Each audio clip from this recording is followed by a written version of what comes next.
Hi, I'm Tim. Welcome to Watchbox, and thanks for logging on. If you love this watch, email me, tmosso@thewatchbox.com.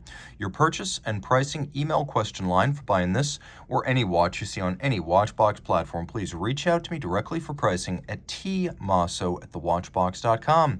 Today, we're discussing a watch that may be the most recognizable Girard-Perregaux outside of the Laureato collection, because the Laureato is recognized for its shape, but the WW.TC is recognized for its function. And that's what we have right here, the Girard-Perregaux WW.TC World Time Chronograph.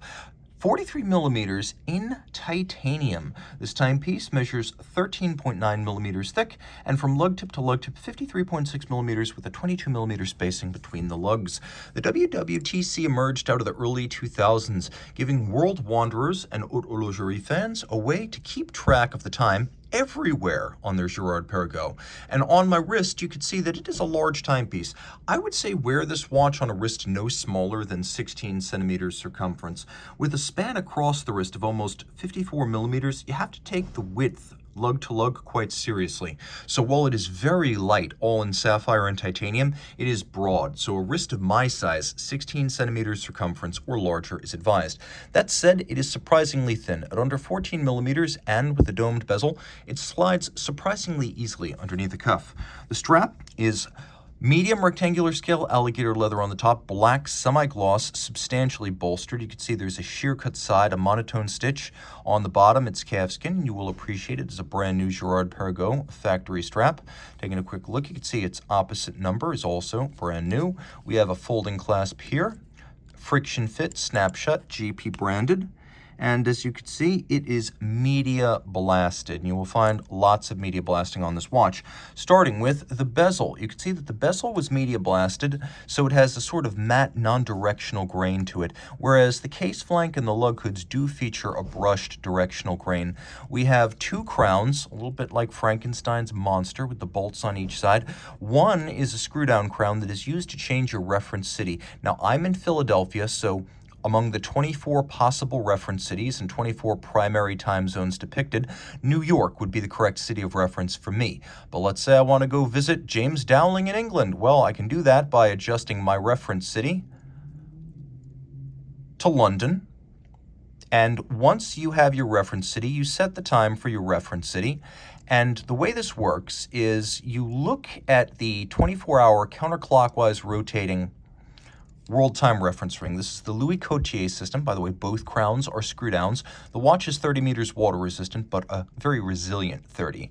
And in the 30s, Cotier decided that you could have a minute hand mounted at center, a local hour hand mounted at center, and then reference cities around the center dial with a counterclockwise rotating 24-hour reference ring. So you can see, if I'm in London, I'm changing the time here, and it is now 9 a.m. You can see two semicircles, one light, one dark, obviously with a little sun logo, and there's a lunette-style moon. You know that I'm looking at 9 a.m. and not 9 p.m. But I can also tell you the time in Bangkok or Hong Kong or Tokyo. And you can see that it's easy to reference the time anywhere in the 24 principal time zones just by taking a look. As you can see in the evening, it is 7 p.m. in Sydney, Australia, and so on and so forth. So it is a beautifully convenient system. Now, I'm going to screw down these crowns. They're here to give security against accidental displacement of your reference city or your primary time zone.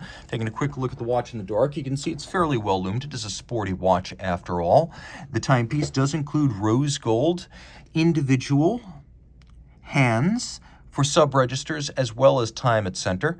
And then we have applique Arabic numeral 12 and small dot indices. The dial is matte to resist glare, and you will appreciate that it has quite a dished depth to it. Leaf-style hands for hours and minutes, and we have a date disc that's buried underneath a modular complication, but you can see it does have a quick set function, and I do have a hacking or stop seconds function. Flip it all over, and you can see that the base is Girard-Perregaux.